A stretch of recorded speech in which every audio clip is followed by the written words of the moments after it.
So we understand that. Yeah, But we it's actually start like going on campus. We're not starting offline classes, but we've been invited on campus now. So we can go and live in the hostels there. okay. Let me just check how many, 10 people in the room now. Have you been, your classes have been live or virtual? Virtual, all of them virtual. Oh, good. Okay. Safer. It's not the best way to teach, but what can't be avoided. Professor, are you on yet? He just stepped away to get something. Okay, great. So there are about 25 students, he said. Yeah, people will be just like joining in. Okay. So you are Suyashi, right? Yes, sir. Right.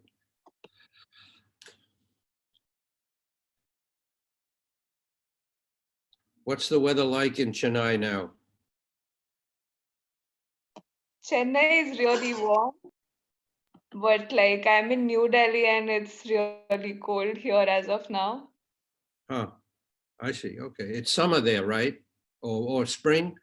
No, it's like Chennai has a more, it's near the sea, so they have like a warm weather throughout the year.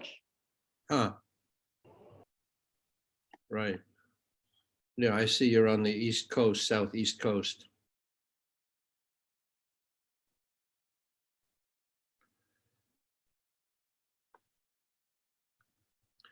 What I would always do in my classes, I don't know, is anyone else live there? If you are, you can unmute yourselves.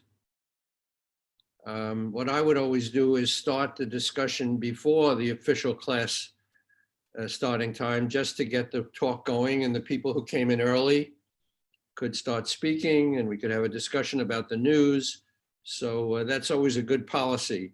And I will recommend that to your professor, because the most important thing is that everyone should be interested in the news and know what's going on, right? Yes, sir. I actually do tend to join in early and whoever is on discuss things with them. Good. Quite That's enjoy that. early bird catches the worm. Early bird catches the worm. Um, and now there's no excuse for not keeping up with the news. Everybody can do it on their cell phone, iPad, laptop, radio, television, etc. Yeah, right now it's quite a tense situation in India to not be following the news. Yes, I have been. And have there been protests in Chennai as well? Hello, Ralph. Hi, Morning. Professor. How are you? Good morning. Good morning to you. How are It is morning. Whoever, you're breaking up. Can you hear me all right? Yes, yes. Okay. Anyway, I was just telling Suyashi, who was bright and early online, that I would always have a discussion with the class, start as soon as the first one entered the room, physically or virtually.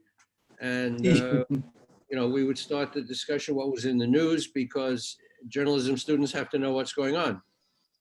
Yes, please. So first of all, let me see, it's pretty much starting time. You want to wait a few minutes or you want to begin? Can we just wait for a few more minutes? Just Sure. 3-4 minutes? That's fine. It's been an honor to have you here, Ralph.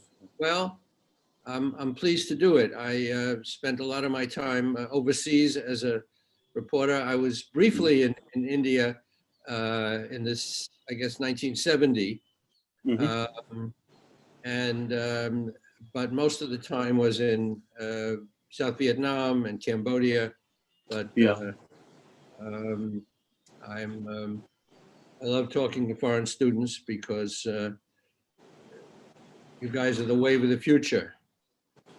If you could share your war reporting stuff, just that would be great for them, because All Your right. Vietnam experience. Yeah. You All want me of to give it. a little All of biography? it. Okay. Yes, please, because we don't introduce, because we leave it to the guest to introduce yourself, because rather than me reading out from some LinkedIn, some bios, Okay. because that's not personal. Okay, well, we got a lot of ground to cover. Yeah. So you get a pen here. That work.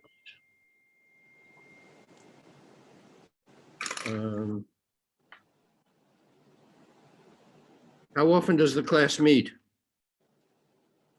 It's now we are all online, because they're just coming back, and we are going to start Right. the third semester tomorrow, or rather day after tomorrow, on Monday, Ah, 1st. so this is now between semesters today? Yes, it's between semesters. I see, okay. Great. And how long is this course, is this course of study? Is it 1 year? for the It's a master? 10 months. It's a 10-month program. Ah, okay. It's pretty intense, and yeah, it's very intense. Yeah, must be. I went to Columbia Journalism School and that was 1 year. Then now it is, I think, 2 years. So Mhm. but journalists have a lot more to contend with these days than when I went. So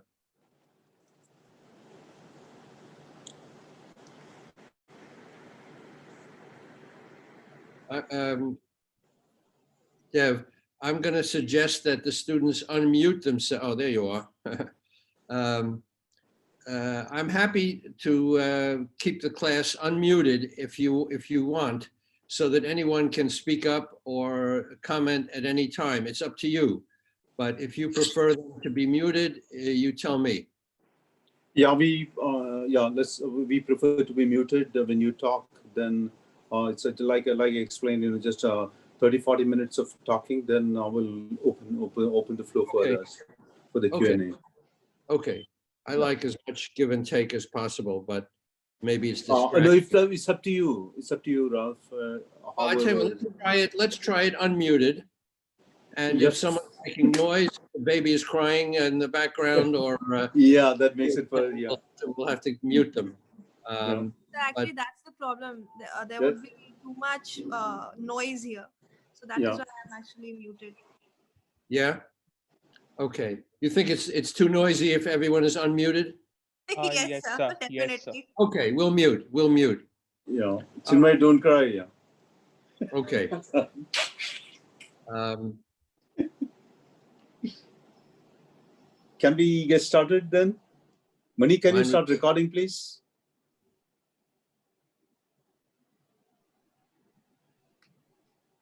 Recording already, I think. Yeah. Okay. Great. Excellent. Yeah. Here we go. all right. So I'll plunge right in because time is short and we got a Yeah. lot of ground to cover. So Sure. thank you so much for inviting me. It's a pleasure to talk to people so far away and yet so near digitally. My name is Ralph Blumenthal. I'm a distinguished lecturer at Baruch College of the City University of New York.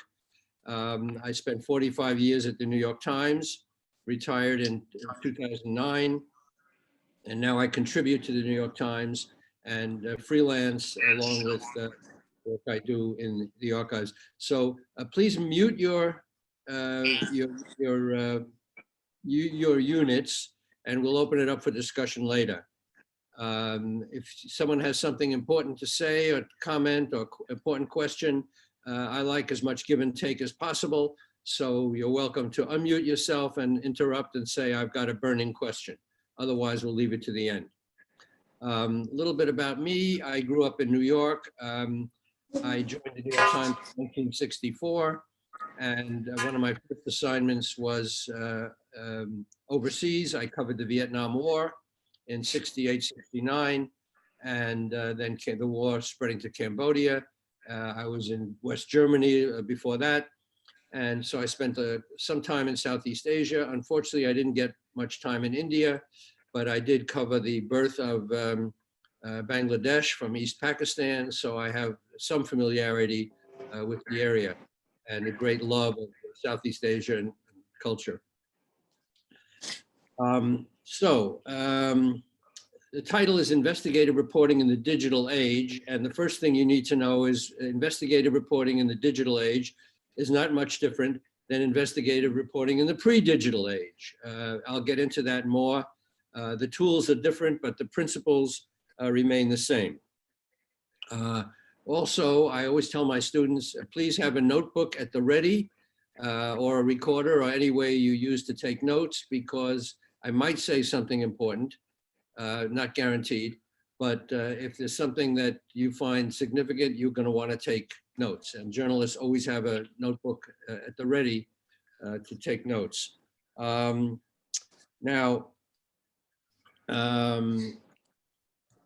mean, this is a new experience for me as well, the Zoom teaching. But when I went to Columbia University for journalism, obviously everything was in person and physical, and we didn't know anything about Zoom. We didn't know much about computers. In those days, we wrote on typewriters.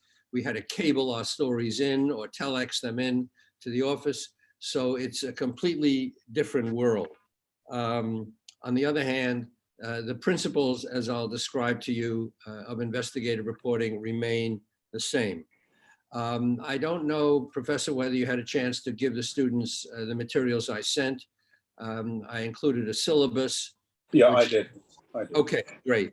Now, syllabus is a little bit dated. The links, I think, still work, but I will tell you a little bit about how to update that information, and you can get the latest, but it gives you an idea of what grounds I covered when I taught the course in college. So before we get into the details of the subject, I always discuss the sine qua non of journalism. And if you saw the syllabus, you saw what sine qua non was. I don't see anybody raising their hands digitally here, but sine qua non in Latin means without which nothing. In other words, the most important thing. And the most important thing in journalism, as in so much of life, is one word. Repeat after me or with me: integrity. Integrity. Integrity means honesty in all your dealings, being straightforward, being transparent, being truthful. Integrity is the bedrock of journalism. If you don't have integrity, you will sooner or later be brought down. It'll catch up with you, like so much in life. But journalism is particularly important to pursue with integrity, because you are out there telling the truth on other people, which, as you probably know already, many people don't like to have the truth told on them. So you will be a target yourself. And if you don't live your life and professional career with utmost integrity, you yourself will become a target and will undermine your reporting. So, and just to continue with the horror stories of absence of integrity, I made some reference in the syllabus to stories which you may want to make note of. There was a reporter named Stephen Glass, S-T-E-P-H-E-N, Glass, like glass, who worked for the New Republic, who fabricated his stories and was brought down in a very humiliating and public way and actually faced criminal charges. There was a movie made about him called Shattered Glass. If you haven't seen it, I'm sure you can find it on the internet. It's a wonderful object lesson. The Washington Post had a scandal with a reporter named Janet Cook, C-O-O-K-E, who fabricated a story about a young heroin addict. The New York Times had its experiences with scandal and fabrication. A reporter named Jason Blair, J-A-Y-S-O-N Blair, which you can Google, who also made stuff up. And anyway, please take some time to review the scandals of our profession, because they will be important guideposts to you and warnings whenever you might be tempted to transgress or take a shortcut. Please realize that there are no shortcuts in journalism. Ethics and integrity are extremely important. It's not a frill. Anyway, history is full of cases of reporters who fabricated either big or small facts and got caught and were destroyed in the process. Okay, let's start by saying, what is investigative reporting? Now, you probably have an idea at this point in your career what investigative reporting is. And students may say, well, isn't all reporting investigative? Of course it is. Every time you take on a story, you investigate, even if it's a feature story, you investigate the facts, you investigate the situation. So all reporting is, in a sense, investigative, okay? It's a tautology, investigative reporting. And yet, when we speak of investigative reporting, we're talking about something very particular. We are talking about stories that take longer to develop, stories that often are pursued by a team of reporters because they are too involved and complicated for one reporter, although one reporter often does an investigative project. An investigative story often or almost always brings forth new information that we didn't know before. It's not an update of existing information. It's something new and important, and it has impact. You are bringing forth information that will affect people's lives. Poison in common medicines, or a public official who operates under great trust is corrupt. So all these elements go into investigative reporting. And again, to review, the stories that take a longer time than usual to develop, sometimes a year or even more. They often involve a team of reporters. They bring forth new information not previously known. Investigative reporting is not reporting about existing investigations, but it's your own investigation brought to light. And it brings forth a vital and important fact that was not known to the public and often shocking in its scope and impact. And often pursued properly, an investigative project is pursued under the guidance of an investigative editor. This is a very, very important element, because an editor has to pull together the different strands of the story and know what everybody in the team, if it is a team, is working on, and must know what the holes in the story are. So the investigative editor's job is extremely important. And on occasion, when I have done investigative stories without an editor supervising, it became much more complicated and difficult because I had to become my own investigative editor, or a group of reporters had no one to bounce their ideas off. So an editor is absolutely crucial. It has to be somebody extremely smart who can remember all the elements of the story and know what each person is working on. To do some research on investigative reporting, to amplify what I just told you about investigative reporting, it is useful to go to the Columbia University, a Pulitzer Prize page, if you haven't already done so, and look at the stories that have won Pulitzer Prizes in the past. Now, as you probably know, the Pulitzer Prize is the most important prize in journalism. They're awarded also for drama and music and criticism, but they are the gold standard of journalistic effort. And you can find them by Googling Pulitzer Prizes or Columbia University Pulitzer Prizes. And every year they're awarded around April, and in different categories: breaking news, features, etc. You can look at the category called investigative reporting and click your way through. It'll tell you who won, who was a runner-up, and for what. And if you keep clicking, you'll see the stories that were actually written. And again, it's often a series of stories, starting with the first story that basically discovers the issue, and then how it was pursued by the reporter or team of reporters. It's very, very valuable to look and see what stories have won Pulitzer Prizes in the past, because that will inspire you and will show you the amount of work that goes into these stories. And it's a wonderful template. So please spend some time Googling through the Pulitzer Prize website and looking up those stories. And there are other prizes as well. So if you Google investigative reporting and prizes, you probably have in India some counterpart to that. So look and familiarize yourself with the stories that have won awards in the past. Now, it doesn't mean that other stories are not worth looking at if they haven't won awards. And if you pick up the paper every day, you'll find stories that are worthy of prizes, investigative stories. So what I should have also told you from the very beginning is that you have to be interested in the news if you want to be a journalist, and you have to follow the news.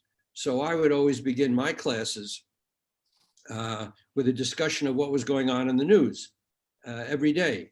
No student was allowed to come into my class unless he or she had checked all the news websites in the morning before coming in, check it on your phone, listen to the radio, look at the dead tree product, the newspaper, whatever. But you've got to know what's going on in the world, because you can't be a journalist and come into class without knowing what has happened most recently.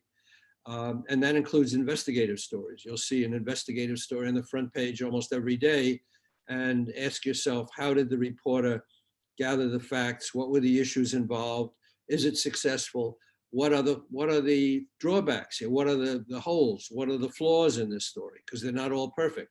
Anyway, in addition to Pulitzer Prize winning stories and investigative stories that you'll find, there are whole books written that could be called investigative reporting books, nonfiction, obviously. Some of my favorites are a book called A Civil Action, about a lawyer's struggle to expose an environmental scandal, A Civil Action. There's a new book within the last few years about the troubles in Northern Ireland called Say Nothing, about the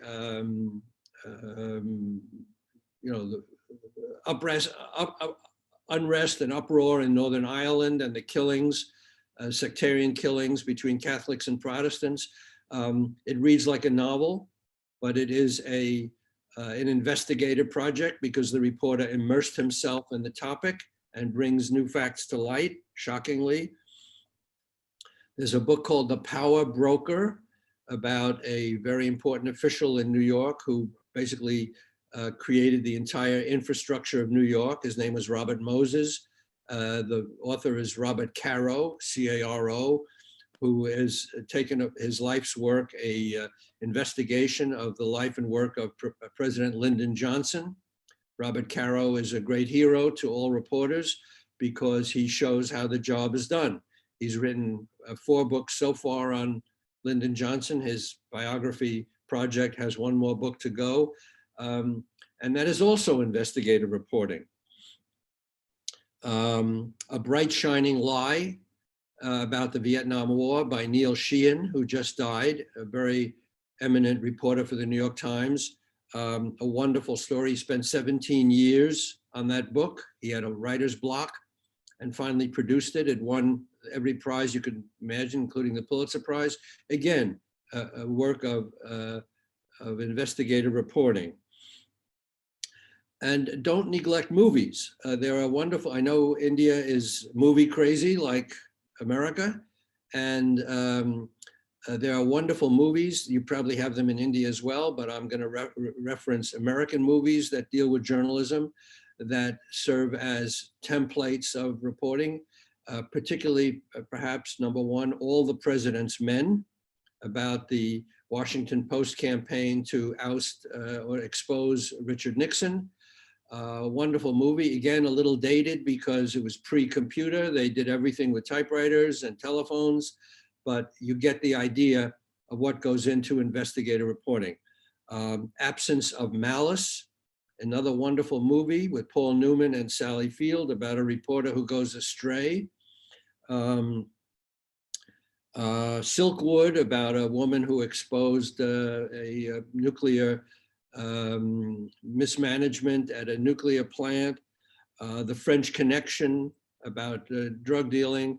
Again, these are fictionalized, but they tell important truths about journalism, and there's no more fun way of learning these lessons than watching a movie that explores these issues. Anyway, so that's a fun way of learning. Now I'm going to talk to you briefly about a case study of my own, which goes back some years, but the principles are instructive.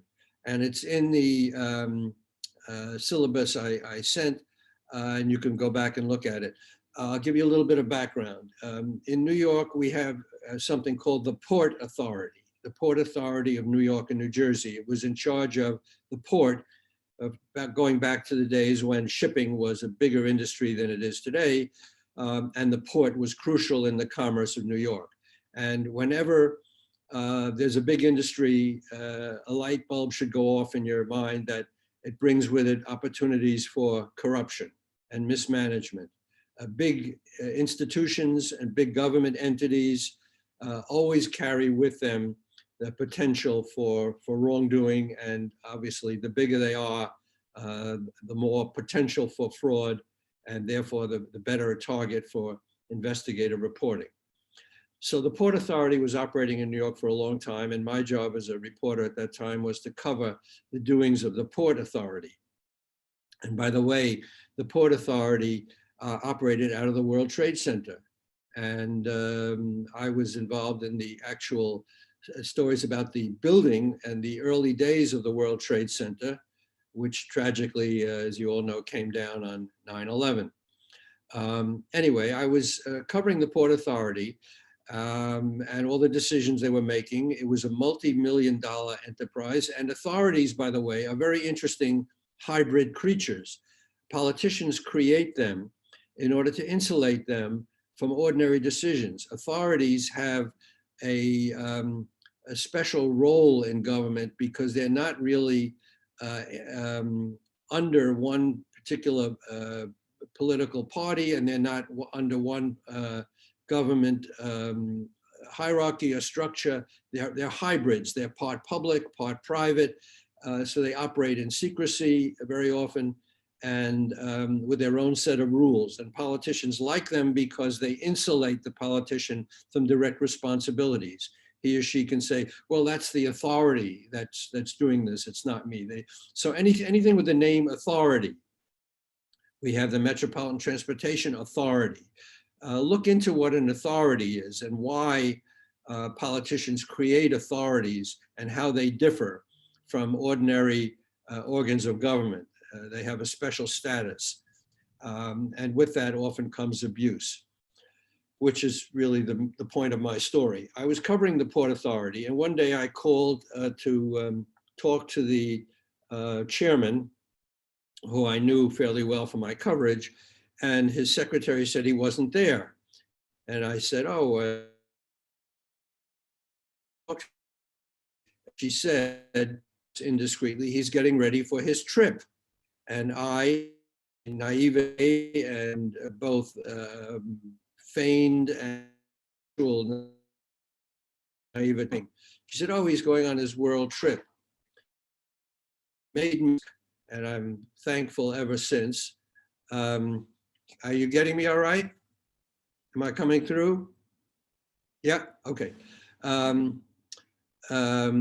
Something made me ask when she said, oh, he's not here, he's getting ready for his trip.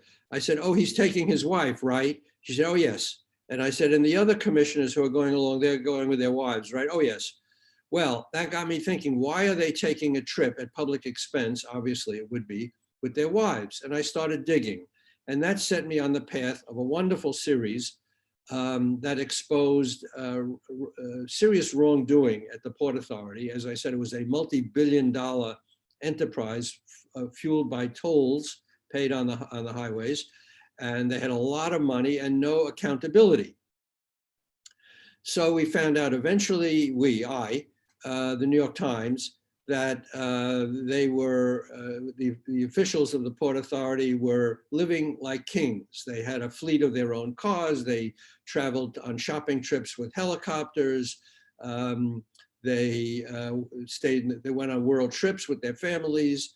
One particular little scam is that they would travel, they would get first class air tickets, which they would trade in for economy tickets, and with the extra money take their wives. And when they got there, they would go to fancy dinners, all on the public till. They would get massages, play golf. So we found a whole raft of abuses. There were expense account abuses too, where they would claim to take people out to dinner for business lunches and dinners when they were actually taking themselves and their families out. And as a result of my stories, 2 people jumped out of windows. And that's always a sign that you're getting close to the real facts of what's going on. Anyway, it really, as I look back over my career, is one of the things I'm proudest of. And again, it began with a simple question, is he taking his wife? So what's the lesson? The lesson is you often stumble upon good investigative stories. You don't start off by saying, I'm going to show how careless handling of meat poisons millions of people every year with E. coli bacteria. You start off with one case, perhaps, of somebody who got sick with no apparent reason. And you try to find out what that was, and then you find out that it came from meat from a particular factory, and it was not just this factory, but other factories. So that's the typical genesis of an investigative story. You start with one little incident, and then you see that it's much bigger and wider by pulling at the thread, which is a common image. And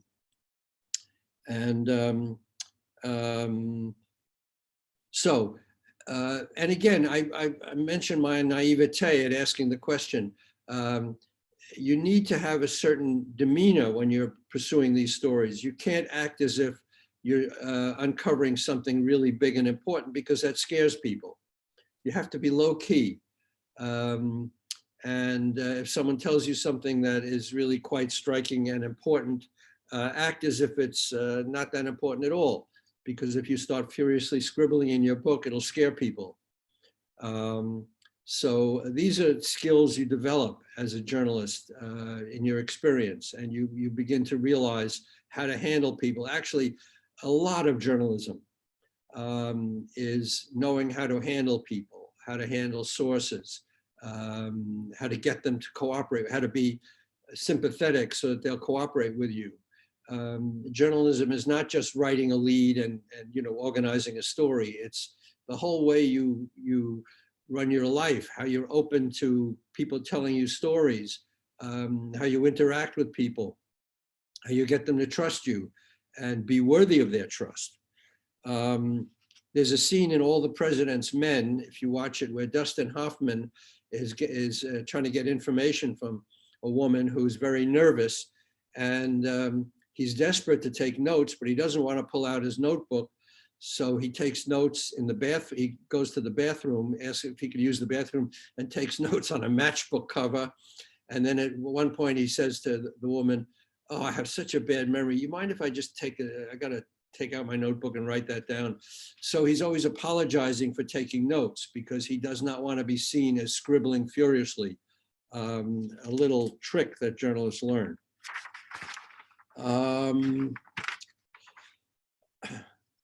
The other things that go with every investigative story, Robert Caro is famous, the one I mentioned to you, who's the biographer of Lyndon Johnson, who wrote The Power Broker about Robert Moses.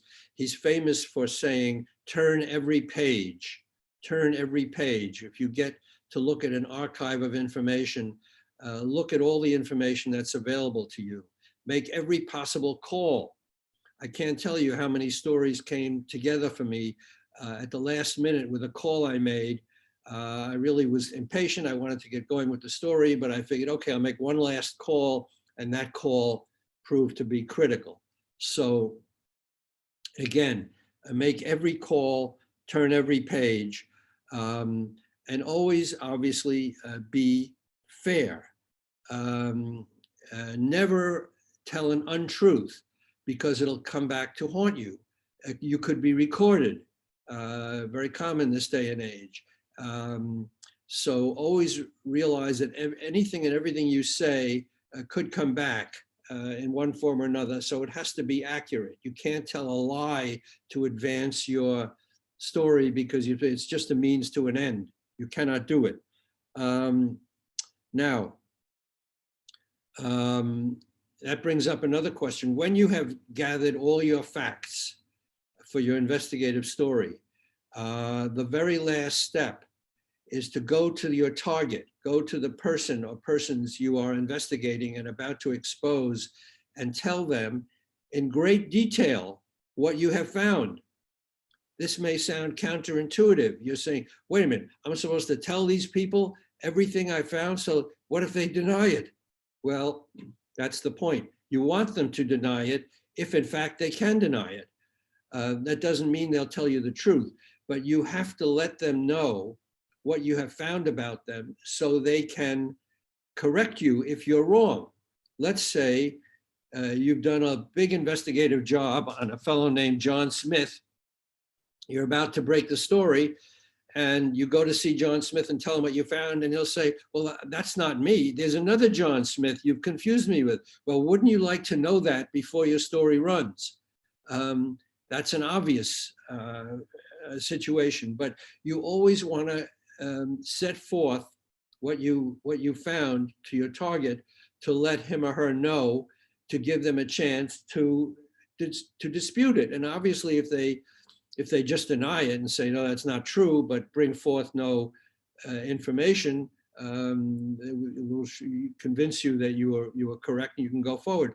But if they point out something that you need to recheck and that will show you that you were wrong, you want to know it before your story runs rather than after. Because God forbid you write an investigative story that turns out to be wrong. Your career, believe me, will never recover. You'll always be remembered as the person who falsely accused so-and-so of a crime, or held them up to public ridicule, and you were wrong and they were right. That's extremely, extremely important. Now, I wouldn't do this long before the article appears, because again, you don't want to give people a chance to work around you and shut down your sources and start a campaign to undermine your story. So it should be done towards the end of your reporting, and when you have gathered all your facts. You don't want to do it before you've gathered all your facts, because you don't want to tell people what you've been up to before you're ready to spring the story. So it's kind of a fine tuning of when you do that, and that you do in consultation with your investigative editor, and you decide when is the best moment to confront your source with the facts you've gathered. Okay, now you'll ask, or the question will come up, well, what about anonymous sources? People are afraid to come forward these days. So how do you do an investigative story when everybody has to be on the record? Well, you need to have people on the record, because obviously in the interest of fairness, you cannot accuse someone anonymously of a serious offense without naming the accuser. Think of all the sex abuse cases and charges. If a unnamed person, usually a woman, let's say today, comes forward to say that some official, male official, has abused her, it would be very unfair to say that this politician by name, raped this person who we can't name. Well, that's obviously very unfair, because the accuser is in the shadows and the target is named.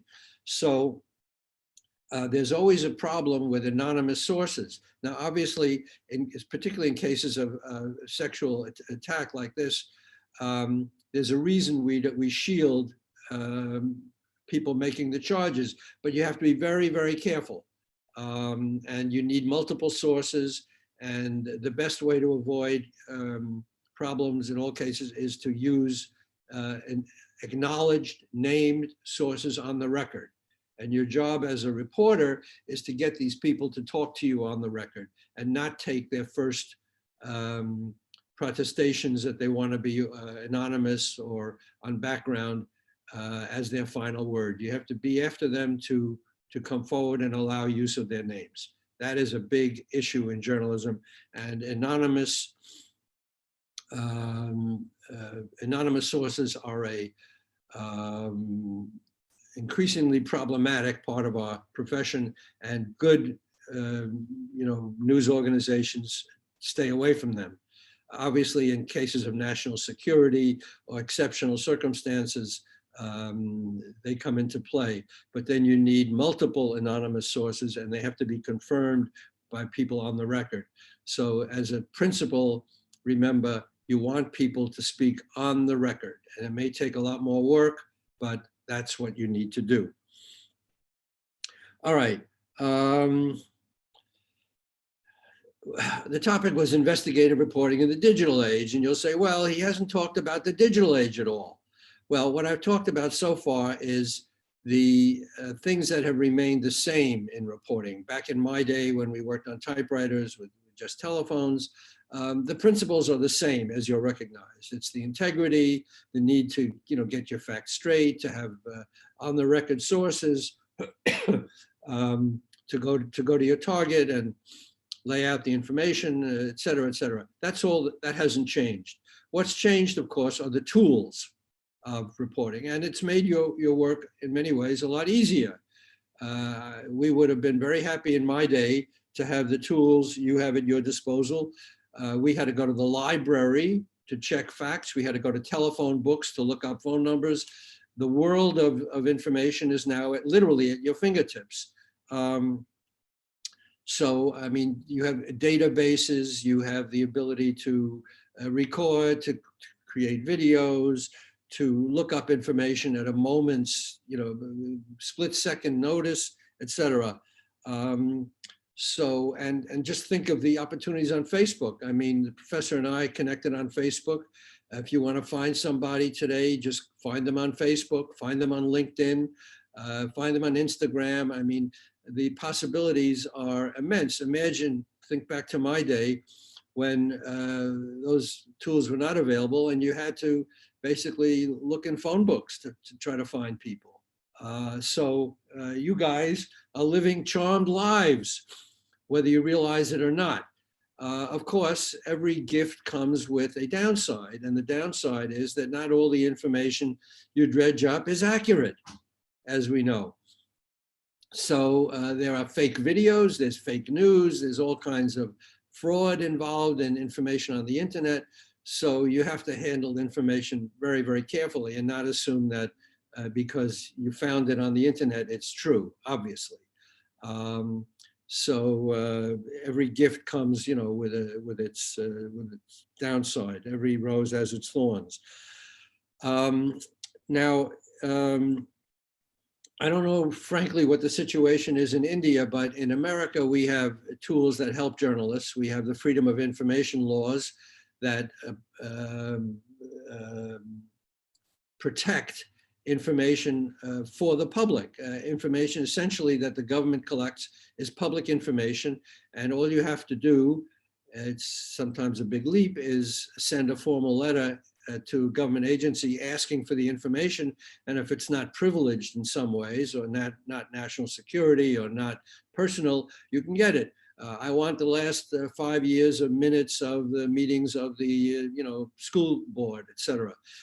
That information is available to journalists, and it's a big part of investigative reporting and all reporting. You are entitled to public information. Again, every country has different laws. Sometimes they are on the books, but they're not followed properly. But that is a big tool of reporters, to ask for the information because the information belongs to the public. Also, in America, again, I don't know the situation in India, but in America, court documents are privileged. Anything you get from a court document, anything that was said in court, officially in a court brief, in a court paper, a brief, a legal brief, anything said in court is public, even if it's defamatory. You can use it without any fear of being prosecuted or called to account. So any official proceeding in Congress or in a court, you are allowed to report on. And that is very valuable when you're putting together an investigative report and just trying to decide on what you can say without getting sued. I'm trying to cover a lot of ground. I got my eye on the clock here. Undercover reporting. Isn't all investigative reporting undercover reporting? No. Undercover reporting is a subgenre of investigative reporting, and it refers to situations where reporter does not reveal him or herself to be a reporter, but collects information surreptitiously. Now, this is a very dangerous and difficult aspect of reporting because you cannot misrepresent yourself. Because if you lie to let's say you take on another name and identity to pursue a story, that will come back to haunt you because your readers and whoever you're targeting will say, well, you lied about your identity to get the story. Are you lying about everything else in the story? So it completely undermines your credibility. So the trick in undercover reporting is not to lie, but not necessarily to tell the whole truth. For example, you are following a white supremacy group, let's say, okay? You want to see what activities they're up to. Are they plotting to attack the United States Capitol? What's on their mind? Who are they, planning to assassinate, etc.? So your initial instinct might be, well, I'm going to join this group. I'm going to say my name is so-and-so and join this group. That would be a dangerous thing to do because you'd be lying. The better approach would be just to hang around the group. Don't say who you are. Don't take public notes. Just listen. And then if anybody asks you, are you? If you say no, you would be lying. The Washington Post won a Pulitzer Prize to read Army Hospital by walking like visitors to people who were sick and just walked in. They didn't give their names. They weren't asked for their names. They didn't volunteer that they were reporters for the Washington Post. They just didn't say anything and they were allowed in. And once they got in, they went over to some of the patients and said, I'm from the Washington Post. How's your treatment? And they got an earful. And they came up with a tremendous expose about mistreatment at an Army hospital. Anyway, there was a very famous case, which you might come across, called Red Lion food supermarkets, where ABC reporters got jobs at this supermarket chain by giving false names. And they documented that the meat was being mishandled and getting people sick because the workers were not following proper protocols. And in the end, the reporters got in big trouble and lost the libel case because the courts ruled that they had misrepresented themselves as employees. They had given false names. If they had just found a way to sneak cameras in, they would have been, without misrepresenting themselves, they would have been a lot better off. We're coming to the end. Again, these questions are not necessarily for reporters themselves to wrestle with. That's why you need a good investigative editor to help you sort through this. And if you ever have a dilemma, like I found this out, how can I pursue this? Am I allowed to do this? Am I allowed to do that? You go to your editor. And by the way, the whole history of undercover reporting is very colorful and interesting. you may want to look into that. In the 1970s, a leading American paper, the Chicago Sun-Times, actually bought a bar and ran it secretly, wired to catch politicians soliciting bribes. And because it was a bar, they assumed their conversations were all private, and the newspaper was recording the conversations and came up with a blockbuster story about corrupt politicians. The only problem was they were denied the Pulitzer Prize because the Pulitzer board said that there was something sleazy about a news organization operating an undercover bar. So you can decide some of the ethical issues there. So I'm going to leave some time for questions. I mean, obviously, digital technology offers huge opportunities and advances to you as young reporters. As I said, you have tools at your disposal we only dreamed about. Just the idea of writing stories on a laptop wherever you are, sending it in. You don't have to go to a cable office. You don't have to find someone to courier your film out, as we did in Vietnam. You could take the most wonderful photographs, but if you couldn't find someone to get the film out on the next plane and send it to your office, the pictures were useless. That's all, beyond you now. So you have these tools. The question is, how do you use them effectively and honestly so that they don't carry, with them their own, hazards and potential for misuse. So, as I said in the beginning, it's really the same set of skills, investigative reporting, with different tools, and it all goes back to the one fundamental thing that I started with, the sine qua non, which is all in unison, integrity, right? So anyway, I left time for questions. Unmute yourselves, however you want to do it, and I'm open to any comments or questions. Thank you. Yeah, thank you so much, Ralph. Guys, who goes first? May I go first? This is Niladri here. Yes, please. So good morning, sir. I had a few questions about freedom of the press in countries that you have covered, conflict zones. So in back in the States, you have the First Amendment for the protection of the press, but when you are covering in an area like Saigon, then how do you take that risk of having yourself safe, so ensuring that you are safe when you are covering the story in those areas? That's a good question. When you are in another country, you're obviously, I mean, as an American journalist, you are protected in America, but you're protected in that country.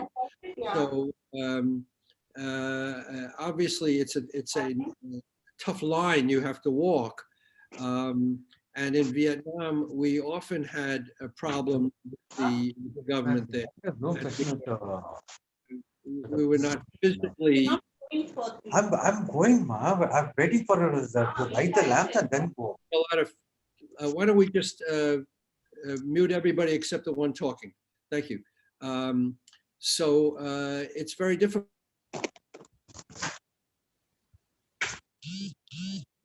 You don't have all the same. In Vietnam, we censorship. The government wouldn't let. Are intimidated. We were intimidated. But it is very difficult. There's no easy answer. It is very difficult. And as we know, reporters are in danger all over the world. They give up their lives in pursuit of the truth. And Khashoggi in Saudi Arabia, who was murdered in Turkey as a journalist, is a perfect example. So it is not it's not an easy profession a lot of the time. And that's why you have to get the basics down so you can cope with the difficult situations.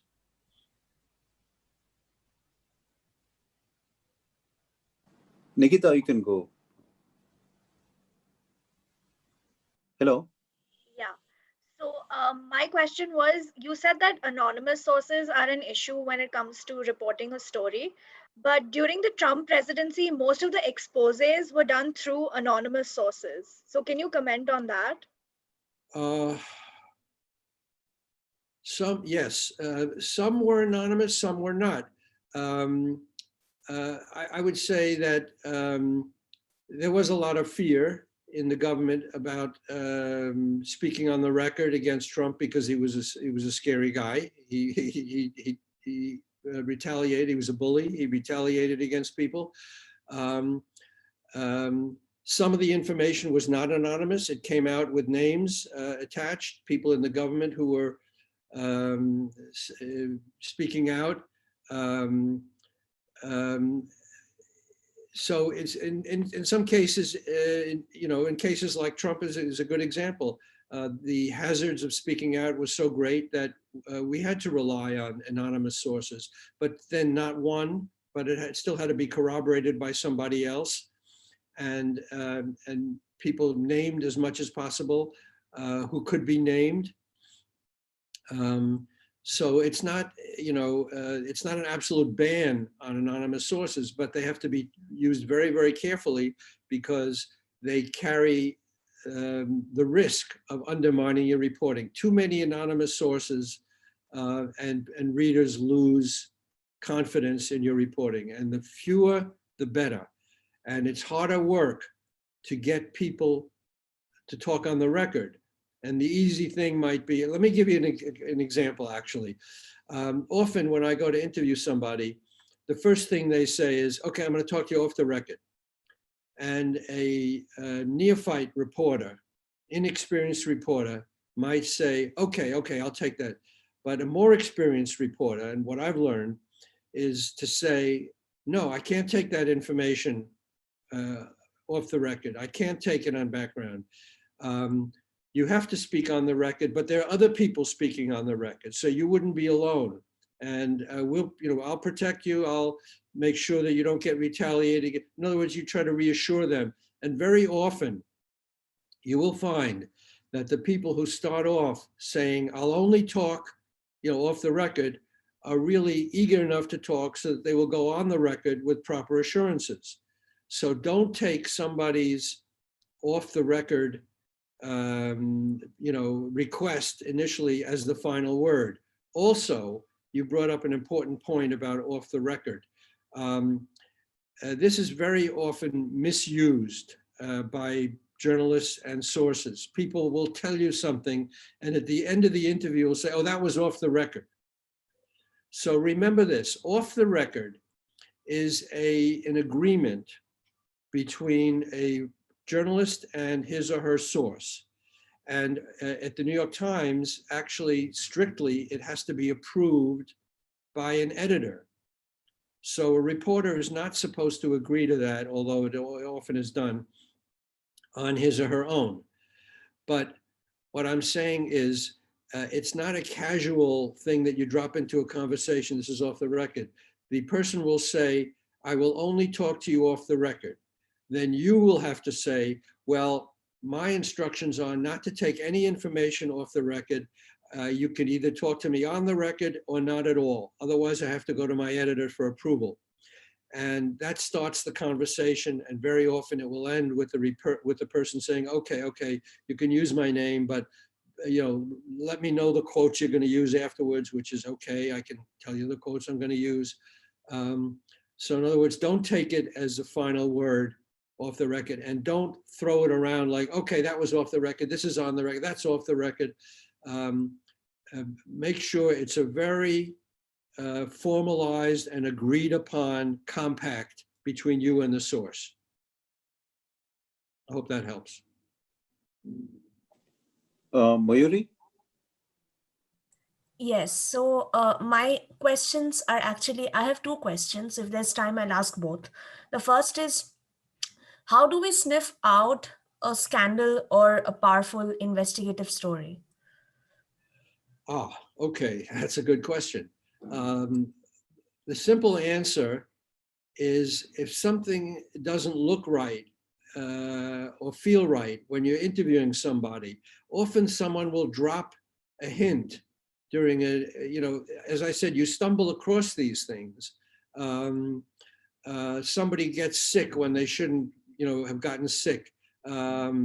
Let's say you're looking into COVID injections, and you find out that the numbers don't seem to match, that the official figures say that these many injections were given and these many people got sick afterwards, and the numbers don't make sense. So you ask, well, why are these numbers not corresponding? And the more you ask, the more you find out, well, they're hiding some numbers. Or so it's whenever you have a suspicion of something, or even a hint drops that something doesn't seem to match, don't shrug it off and say, well, it's just confusion, it means nothing.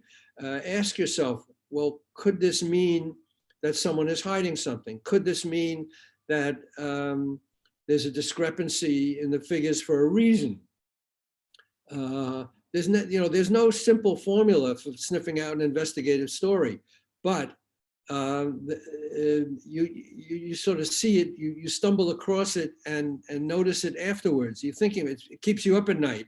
Well, why did the person say that? That didn't make sense. It'll nag at you. It's all those things. It's instinct in your gut, like, that didn't sound right. Or why is that person in this place? They should be in this place. Why is this official calling from this place when he's supposed to be in this place? Often it's a little thing like that that'll get you started. But the trick is to keep asking questions and keep thinking about it. And it doesn't often reveal itself in a big formal way with lights and sirens and, well, you found an investigative story. It's most often a little thing that just doesn't fit. And again, the more you read about investigative stories, prize-winning stories, the more you'll see what put these reporters on the track. And it'll give you an idea. And it's often luck, being in the right place at the right time. You happen to overhear a conversation, or a relative tells you something that happened to somebody else. So there's a lot of little things that you got to stay curious all the time. Don't shrug things off that don't seem to fit. Don't shrug it off as, well, it's just, one of those unexplained things. Say, well, why was that? And you would recommend following our intuition, is it? Which one? You would recommend following our intuition. Yes, follow your intuition. That's a big thing. And the more experience you have, the better your intuition is. We evolved from cave people, from Neanderthals, based on intuition. They survived because they had a feeling that there was a bear outside the cave, okay? They don't know why, but there's a tiger somewhere lurking around. And that intuition has stayed with us as, modern humans. And often it's not anything you can put your finger on. You say, it's just something wasn't right about that. So definitely intuition is, and luck. Remember this, there's an editor who once said to a reporter, get lucky. And you make your luck too, that if you do all the right things and you're in the right position, when luck strikes, you're in a position to capitalize on it. So that's why you do your homework and you have all the tools at your disposal, because when you get a lucky break, you know enough to capitalize on it. So it's not just luck. You have to be smart enough to know what to do with the luck, but luck plays a part. Sometimes somebody, you stumble across a piece of paper that you weren't supposed to see, and that leads you, on the path. So all these things, that's what makes it so fascinating and interesting. It's not, one formula you can follow. It's a whole bunch of things, but you got to keep open to it, and always have your eyes open, and never, take anything for granted. Always be alert And yes, use your instinct. Can I ask one more question if Sure. everyone is okay with Yeah. it? Yeah. What advice would you give to a journalist whose superiors have refused to publish investigative reports that they really believe in? Oh, very good question. Well, this happens all the time. It's rare for a reporter to come in with a story and the editors to say, oh, this is great, we're going to publish it just the way you wrote it. More often, most often, the editors will be skeptical, which is good because it keeps you on your toes. And an editor will see holes in a story that you didn't see. So assuming the editor is honestly questioning parts of your story that need questioning, I'll deal with the other possibility in a moment. But if the editor is seeing things that you didn't see, you can't get upset and say, you're refusing to run my story. I'm quitting. I can't stand it. You listen to what the editor says and try to understand why the editor is being super careful, because the editor's head is on the line, right? If you make a big mistake, you could be fired, but the editor is speaking for the newspaper, and the newspaper is at risk. So so it's very common for a reporter to think the story is signed, sealed, delivered, perfect, put it in the paper, and the editor says, no, it's not right, you need more information. And the reporter will go away grumbling and say, that stupid guy, I always have trouble with him or her. Okay, so that's part of the give and take. But there are occasions when editors are dead set against a certain kind of story. They may have a relationship, they shouldn't have, but they may have some kind of relationship with the person you are targeting, and they want to protect that person. And your job is to try to wear him or her down with your facts and keep asking, why won't you run this story? And in the end, if there's a immovable obstacle to that story, you have to decide whether to take it elsewhere. And journalists leave all the time. The Rowan Farrell, who wrote the the big Me Too expose of Harvey Weinstein, if you followed that, the media mogul who was accused of sexual abuse. Rowan, who wrote that story, he was with, I believe, NBC at first. NBC, his editors would not run that story. He quit and took it to the New Yorker. So it does happen, not infrequently, fairly often, that a reporter finds in his organization or her organization unwilling to run that story. And if you're convinced that you have the facts and that you've tried everything to meet the objections and get this, but your editor is dead set against running that story for some reason that you don't agree with, you have to leave and take it with you. When I went to journalism school, we were all encouraged to create a fund that will allow us to quit when an ethical issue imposed itself. And whether it's an editor demanding you write a story that you don't agree with, or an editor refusing to run a story that you do, that you are proud of and you want to see in the paper, you have to be prepared. But I wouldn't do that lightly and quit every time you and an editor disagree, because it's very common that an editor will ask for more information or impose objections to what you've done. So you have to try to work it out. But if nothing works, you have to leave. Thank you. Sir, I have a question as well. Go ahead, please. Yeah. So this is, let's say you're talking to a corporate, you're trying to expose a corporate connection. Like, for instance, I was working on this one story where I was trying to draw a connection between this tire manufacturing company and cancer, right? In the particular village that the factory was in. The thing is, corporates make it really hard. There's like this iron curtain between them and us, and they make it very hard for us to communicate with them, right? So how do you get information from corporates which do not want you to even go talk to them about these things? Yeah, that's very common. That first of all, um, um, it's more often than not the case that companies do not want you poking around, and they make your life difficult for that reason. They have the power over their employees. Anyone who talks to the press gets fired. So that makes it more challenging for you to develop sources inside a company when you know you're putting people at risk by they are putting themselves at risk by talking to you. You're putting them at risk by trying to develop them.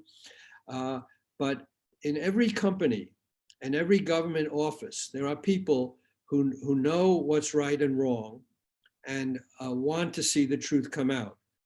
Now, it may not be easy to find them, and it may not be easy to get them to come forward, but eventually you can. And and it doesn't always work. Sometimes you hit a brick wall and that's it. You cannot get the information. But in almost every other case I'm aware of, there always is somebody who will talk to you. And once you get somebody talking to you, you can usually find a second person and get enough information so that then you have the company on the run, that then they are now confronted with the problem of how do they contain this thing, because you now have information from inside that puts them at risk, and they have to then acknowledge you. I mean, it's very common. But the hard part is making that first step.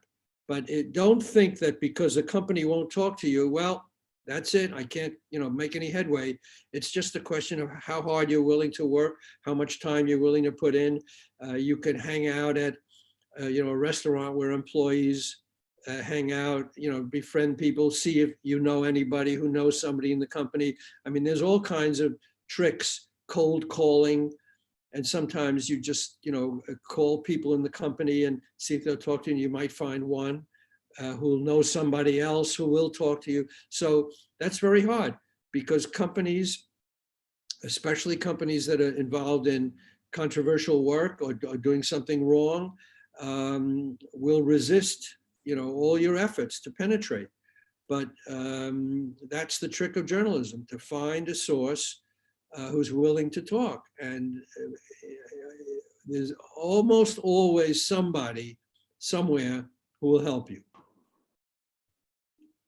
Thank you, sir. That helps a lot. Sure. Thank you. Anybody else? Hello. Hello, sir. Yeah, I have a Yeah, question. Ian. Yeah, you had a question there. Hello, sir. Go ahead. My question is about off the record. How do we protect our sources? Like, especially in countries like India and other Asian countries, where we don't have protection, as even journalists do not have protection. In such cases, how do we protect our sources? Okay, So how do we that's protect our sources? A very difficult question. And often we can't fully protect our sources because we're not the government. We don't have safe houses. We don't have witness protection programs. We don't have the ability that the government has to provide physical security. But we can do some things, especially if the news organization you're working for is behind you, and will help you, set up protections for you. So again, depending on how much risk your source is incurring, if it's risk to his or her life, it can be very difficult, but the news organization you're working for might, if it's crucial enough for a story, this is the worst case scenario, help you, find a safe haven for this person. Often the fact that the person is coming out publicly is a protection. And I tell that to my sources, that it protects you to be seen as somebody in the public eye, because it's harder to mess with somebody who is who's public, in a sense, okay? There's a risk to being seen harassing somebody who's already come out. But again, you have to be honest with your sources and say, look, there's a risk. I can't protect you 100%. You have to want to do this. I can't guarantee anything. And often the people who will come forward are courageous and they want to see the right thing being done, and they will, they will come forward. So it's a combination. You do what you can do. You honor their wishes. Again, you want to be able to use their names, because without use of their names, they're not very valuable as a source. An anonymous source is not very valuable. No one believes it. So you have to say, look, I need to use your name. It's risky, but we have a chance to do some good. And if you get into trouble, I'll go to my editor. We'll figure out, what can be done. Maybe we can help you find a safe haven for a while. Maybe we can find a place for your family to hide. So, there's no easy solution, but there are things that a newspaper or news organization can do, but it's not 100%. So especially when we talk to vulnerable communities, people who belong to the marginalized communities, and I was working on a story which involved people from marginalized communities, where if I mention their names or use them as sources, I'm very sure once they go out, they will be targeted, and that's something which is very prevalent here in India as such. I do not know about the case outside.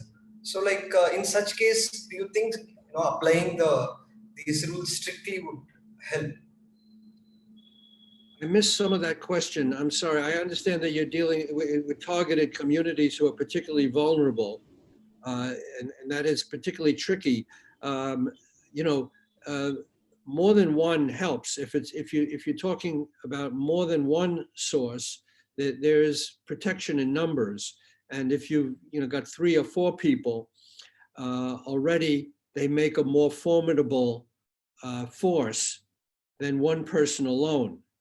But I understand that in your country, it may be more difficult to protect people than in other places.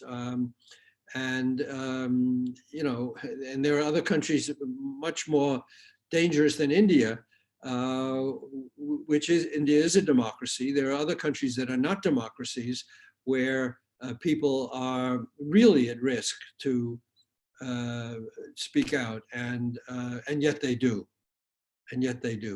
So it's hard. I can't give you a formula, but if you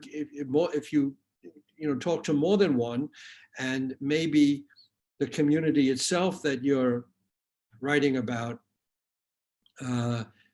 can mobilize in some way to offer protection, but often airing these issues in public is a kind of protection as well. Often the authorities are reluctant to appear, to be, retaliating against people if they're in the public eye. So I do tell people that it can be a protection to be identified publicly, because that makes it a little harder for the government to go after them.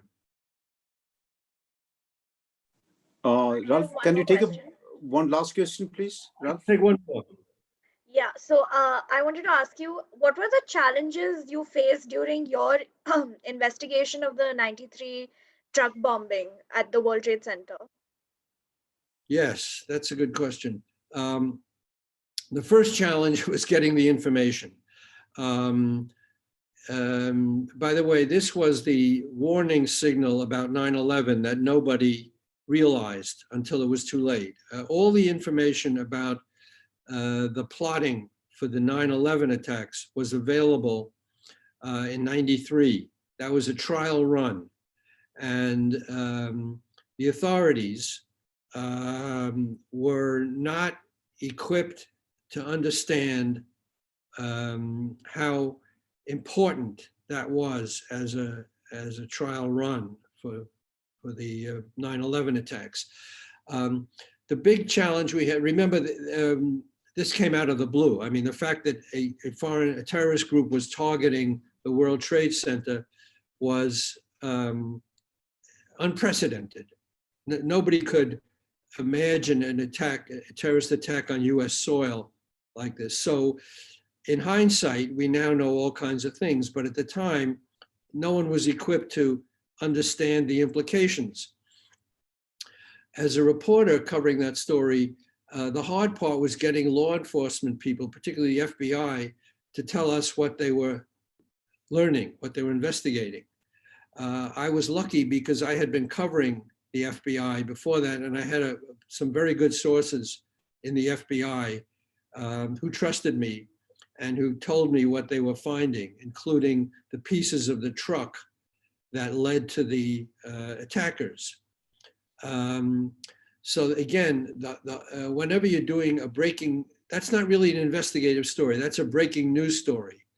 But in order to keep apprised of what is coming out, what authorities are learning, and this was an intensely competitive story.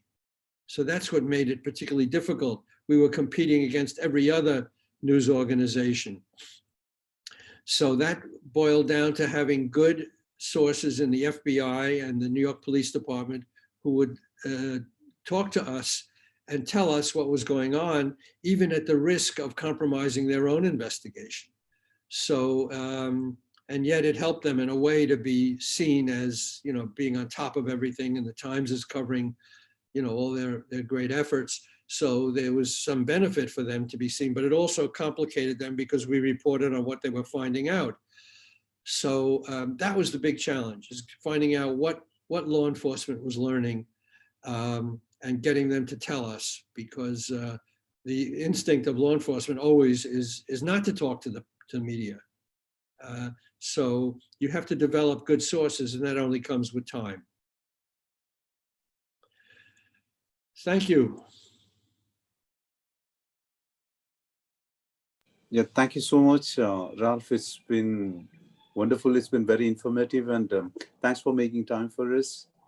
Anybody else any last words? This was truly a very interesting session, and thank you for the tip on how to deal with a source who wants to remain anonymous. It's a very helpful tip. Good, I'm glad. Well, thank you. It's a pleasure to see so many eager young recruits into what is really a wonderful profession. I'll leave you with one last thought, and that is, in all my time as a reporter, I never felt I was out there earning a living. I always felt I was doing what I wanted to do, having fun, and then they gave me this money. So when you can, say that about your life, I think it's rare and a great privilege to be in a profession where you're doing what you love and doing good in the world, and they pay you. Yeah. Thank you so much. Thank you very much indeed, Ralph. All the best to you. Okay, bye-bye. Go on. Go on. Thank you, sir.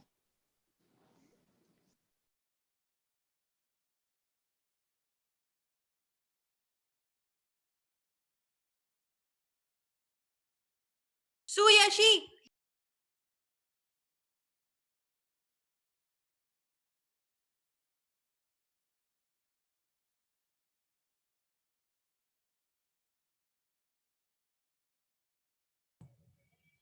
What just happened? Chinmay got excited. Time to investigate.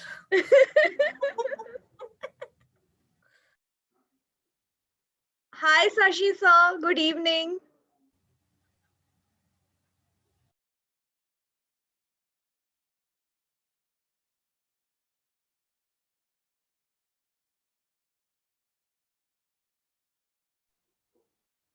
Clearly, he didn't want to say hi.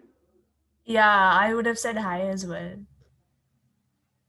I feel bad now. He just ignored me. Yeah, he just scene zoned you. I know. Oh God. Okay, chalo. Bye, guys. Bye. Hi, Chinmay. Hi. Hi, Adi. I got excited for you. I know. You're always excited People for me. noticed that so bad. I know. You have nothing to do about no. Nothing to do, just love you only. हाँ बस सुजन को प्यार दिखाओ ठीक है गया वो चला